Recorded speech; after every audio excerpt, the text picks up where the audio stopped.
नमस्कार, स्वागत है आप सभी का। मैं आपके साथ अभिषेक तिवारी। आप देख रहे हैं नेक्स्ट 9 न्यूज। आपको पता है भारत में आज के समय में सबसे बड़ी चुनौती है जनसंख्या पर नियंत्रण और भूखमरी खत्म करना।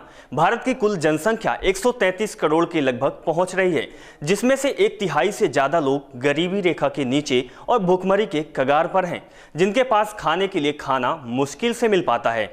कुछ लोगों के पास तो खाने के लिए 2 वक्त की रोटी भी नसीब नहीं होती, रहने के लिए घर नहीं है, सोने के लिए बिस्तर नहीं है, पहनने के लिए कपड़ा नहीं है। सोचिए उनका जीवन कैसा होगा। सरकार क्या काम कर रही है उनके लिए? क्या बड़े बड़े वादे करने से भूखे लोगों को खाना मिल जाएगा? सरकार सत्ता की भूखी है और जनता रोटी के लिए तड़प रही है। क्या इसीलिए चुनी जाती है हमारे देश में सरकारें? देखिए हमारी रिपोर्ट।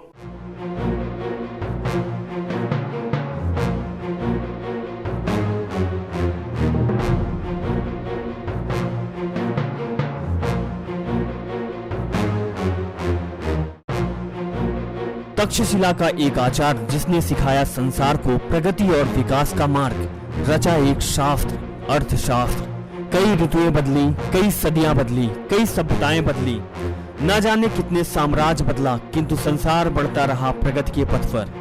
अनेकों वर्षों की दास्ता से मुक्ति के बाद सन 1947 में 36 करोड़ लोगों के साथ हुआ नए भारत का जन्म। उद्देश्य था भारत को फिर से सोने की चिड़िया बनाने का, और उसके लिए लिया गया सहयोग वही कौटिल्य के अर्थशास्त्र का।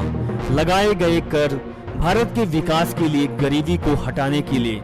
इसी आशा के साथ करदाता कर देते गए कि हमारा राष्ट्र पाएगा नया मुकाम और चमकेगा पूरे विश्व में भारत का नाम। देते गए सभी कर जो मांगे सरकारों ने की, लेकिन क्या हुआ आगे सुनिए। आजादी के 71 सालों बाद आया 2017। भारत की आबादी 36 करोड़ से पहुंची 132 करोड़।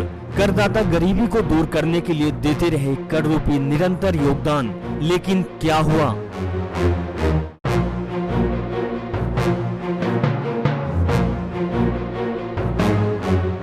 सन 1961 से गरीबी रेखा के नीचे थे 19 करोड़ लोग और सन 2011 में बढ़कर हुआ 36 करोड़। संयुक्त राष्ट्र के मापदंडों के अनुसार भारत में 50 करोड़ से ज्यादा लोग गरीबी रेखा के नीचे जीवन यापन करते हैं। आप सोचिए क्या होगा 2050 में, जब भारत की आबादी होगी 200 करोड़ के लगभग। क्या आपको नहीं लगता कि करदाताओं के पैसे के साथ सरकार ने मजाक किया? क्या आपके तरीकों से दूर हो पाई है गरीबी? नहीं। क्या आपको नहीं लगता कि बढ़ती हुई जनसंख्या भारत के प्रगति के लिए एक अभिशाप है? दुनिया के लगभग 17% से भी ज्यादा आबादी भारत में रहती है। यही कारण है कि हमारे देश में मांगे अधिक है, पूर्ति कम है। बेरोजगारी अधिक है लेकिन नौकरी कम है। रोगी अधिक है लेकिन डॉक्टर और अस्पताल कम है। अशिक्षित अधिक है लेकिन अच्छे शिक्षक कम है। भूख अधिक है लेकिन भोजन कम है। वाहन ज्यादा है लेकिन सड़कें कम है। प्रदूषण ज्यादा है लेकिन पेड़ कम है। प्यासे अधिक है लेकिन स्वच्छ जल कम है। और न जाने ऐसी कितनी चीजें हैं लेकिन पूर्ति कम है। अब आप सोचिए कितना होगा करदाताओं का शोषण गरीबी हटाओ के नाम पर। लेकिन क्यों नहीं रोकती सरकार बढ़ती हुई आबादी को? यदि बढ़ती आबादी सरकार के लिए चिंता का विषय है तो सन 1974 से आज तक क्यों खर्च किए गए करदाताओं के परिवार नियोजन के नाम पर? आप खुद सोचिए।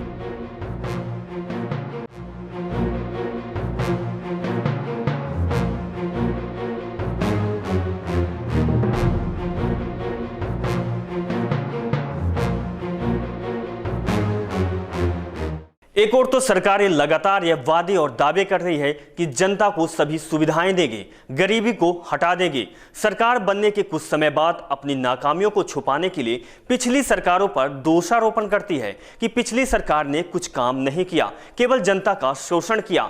लेकिन कोई यह देखने के लिए तैयार नहीं है। हम तो जनता के लिए अपने आप को सही साबित करने में लगे हुए हैं, लेकिन इसका प्रभाव लोगों पर क्या पड़ रहा है? इसके वजह से कितनी गरीबी दिनों दिन बढ़ रही है, जिसका अंदाजा ना तो सरकार को हो रहा है, ना ही किसी को भूख का एहसास हो रहा है। बस अपने आप को अच्छा साबित करने और अपनों को खिलाने में समय निकाल देते हैं।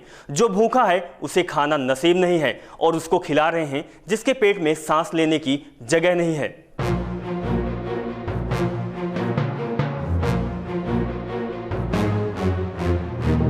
गरीबी से निजात पाना देश के लिए गंभीर समस्या है। सरकार जो भी योजनाएं लाती है वो फाइलों में बंद होकर रह जाती है। उन योजनाओं का अमलीकरण ही नहीं हो पाता क्योंकि सरकारों में दृढ़ इच्छा शक्ति का अभाव होता है। आज हमारा देश गंभीर समस्याओं से घिरता जा रहा है। उनमें देश की बढ़ती आबादी और भुखमरी की समस्या विकराल समस्याएं हैं जिनका सरकारों के पास कोई विकल्प नहीं है। मौजूदा सरकार की बात की जाए तो बहुत सी जनहित की योजनाएं लागू करने की घोषणाएं की गई है। प्रधानमंत्री आवास योजना, प्रधानमंत्री गरीब कल्याण योजना, किसान विकास योजना, ग्राम उदय से भारत उदय योजना, ऐसी बहुत सी योजनाएं देश में चलाई गई है। कुछ योजनाएं तो लागू हुई लेकिन कुछ बंद फाइलों में बंद कर रह गई हैं। योजनाएं कहने के लिए लागू कर दी गई है लेकिन कोई भी इस योजनाओं का लाभ जनता को नहीं मिल रहा है। तो ऐसे में देश से कैसे गरीबी हटेगी, कैसे भुखमरी का खात्मा होगा, कैसे होगा देश का विकास? जहन में केवल एक सवाल है, कब हटेगी देश से गरीबी, कब लोगों को मिलेगी 2 वक्त की रोटी? देश की सरकारें गरीबों को कब तक मुहैया कराएगी रोटी, कपड़ा और मकान? कब तक गरीबों को 2 वक्त की रोटी और सिर छुपाने के लिए झुकना पड़ेगा, या यूं कहे कि भूखी मरती रहेगी देश की जनता? सरकार की नाकामियों को तो हम नजरअंदाज नहीं कर सकते, लेकिन हमें भी जागरूक होना चाहिए। हमारे देश की जनता सरकार पर तो दोषारोपण करती है, लेकिन देश की जनता को अपने हक के लिए और अपने अधिकार के लिए जागरूक होना आवश्यक है। हमारे देश की जनता अपने अधिकार को नहीं समझती। देश की जनता को समझना चाहिए कि यदि सरकार की कोई योजना आती है तो जनता का हक होता है कि योजना पर अमल करे, और यदि योजना का लाभ नहीं मिलता तो उसके लिए सरकार और प्रशासन से हक के लिए लड़ जाए। लेकिन आमतौर पर ऐसा नहीं होता। जनता में जागरूकता कम पाई जाती है और सरकार के ऊपर पूर्ण रूप से निर्भर हो जाते हैं। गरीबी और भुखमरी, बीमारी और लाचारी, जाए तो अब जाए कहां? इनकी वजह सरकार को समझे या हालात को? देश की बात की जाए तो अधिक से अधिक लोग अपनी किस्मत को कोसने लगते हैं। आज देश की स्थिति ऐसी हो गई है कि अन्नदाता को ही भूखा रहना पड़ रहा है। किसानों को उचित साधन और प्रसाधन न मिलने से अच्छा उत्पादन नहीं मिलता। ऐसे हालात में किसानों को आत्महत्या तक करनी पड़ रही है। देश के नेता देशवासियों को कोरे आश्वासन के पुलिंदे ही टिकाते रहते हैं। किसान देश में मर रहा है और देश की सरकारें योजनाओं को सिर्फ विज्ञापनों और पोस्टरों तक सीमित रखती है। देश में 6 लाख से ज्यादा गांव हैं, यानी 75% लोग खेती और किसानी से जुड़े हुए हैं। उनके लिए सरकार को मुफ्त में अनाज और भोजन देने से गरीबी और भुखमरी खत्म नहीं हो सकती। इसके लिए इससे आगे निकलना आवश्यक है। इसका समाधान इससे नहीं हो सकता। न ही देश की भुखमरी को खत्म किया जा सकता। हाँ, कर सकते हैं तो उन्हीं लोगों को व्यवसाय और स्वावलंबी बनाकर उनको आर्थिक रूप से मजबूत किया जा सकता है। सरकार को ऐसी योजनाएं लानी चाहिए जिससे देश की जनता को किसी के सामने हाथ फैलाने के लिए कतार में खड़ा न होना पड़े। अपने आप में इतना मजबूत हो जाए कि देश की अर्थव्यवस्था में योगदान दे सके और देश को भुखमरी, गरीबी और लाचारी से निजात दिला सके।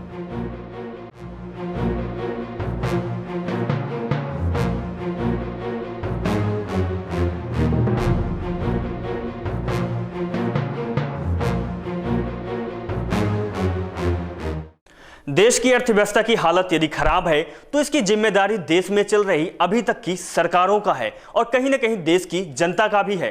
राजनीतिक दल देश के विकास के नाम पर, रोजगार के नाम पर, किसानों के लिए काम करने के लिए, भूखमरी को हटाने के लिए और हर एक व्यक्ति को घर और भोजन मुहैया कराने के लिए बात तो करते हैं, लेकिन सत्ता पाने के बाद भूल जाते हैं कौन से वादे किए थे और कौन सा काम करना है।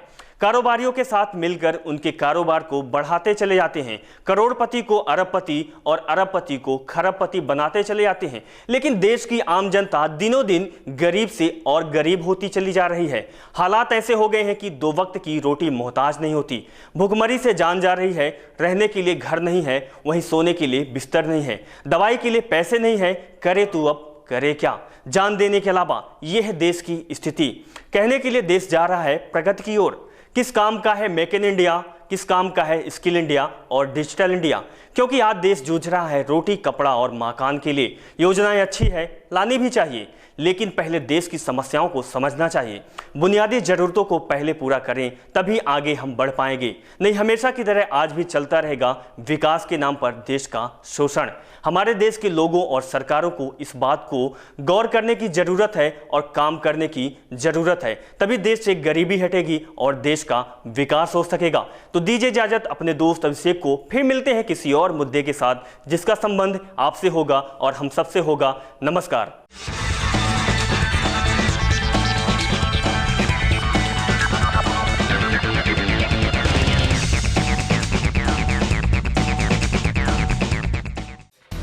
Subscribe now to receive new updates, reviews and news.